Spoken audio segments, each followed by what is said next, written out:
Hi students, நம்ம இன்னைக்கு என்ன பார்க்க போறோம்னா 10th standard NCERT math bookல exercise 9.1ல 4th sum பார்க்க போறோம். The angle of elevation of the top of a tower from the point on the ground which is 30 meter away from the foot of the tower. இது ஒன்றும் கிடையாது. எனக்கு angle of elevation of the top of the tower, ஒரு tower இருக்கு.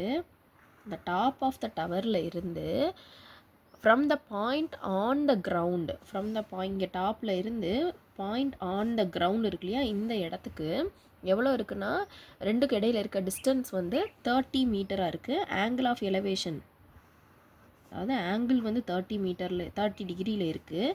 ரெண்டுக்கு இடையில இருக்க டிஸ்டன்ஸும் கொடுத்துட்டாங்க, 30 மீட்டரில் இருக்குது. கொஸ்டின் என்ன கொடுத்துருக்காங்க, find the height of the tower. இதுதான் டவர்னால் இந்த ஹைட் கண்டுபிடிக்க சொல்லியிருக்கிறாங்க. சரியா, இப்போ ஆங்கிளுக்கு ஆப்போசிட்டில் இருக்கிறது என்னென்னு தெரியும், ஆப்போசிட். இது வந்து என்னது, ஹைப்போட்டென்யூஸ். 90 டிகிரிக்கு ஆப்போசிட்டில் இருக்கிறது ஹைப்போட்டென்யூஸ். இது வந்து அட்ஜசன்ட் சைடு.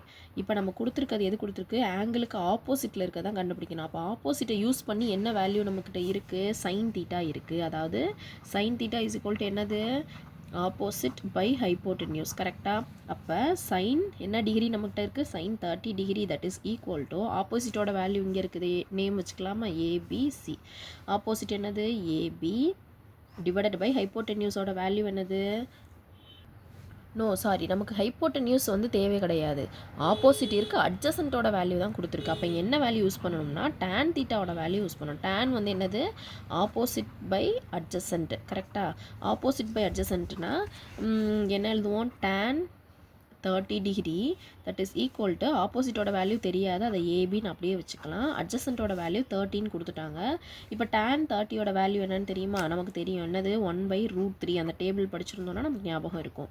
அப்போ ஏபி பை 30 அப்படின்னு இருக்குது. இப்போ ஏபியோட வேல்யூ மட்டும்தானே வேணும். ஏபியோட வேல்யூ வேணும்னா என்ன பண்ணணும், இந்த 30யை இந்த மேலே மல்டிபிள் பண்ணி கொண்டு போயிடணும். அப்போ என்ன வரும், 30 டிவைடட் பை √3ன்னு இருக்கும்.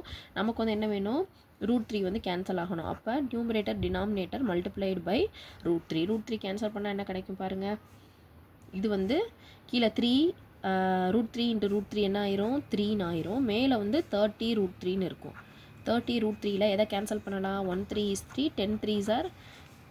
இப்போ AB is equal to 10√3 metre. அவ்வளோதான் ஆன்சர். இது வந்து சைன் கண்டுபிடிக்க தேவையில்லை, டேன் கண்டுபிடிச்சா போதும்.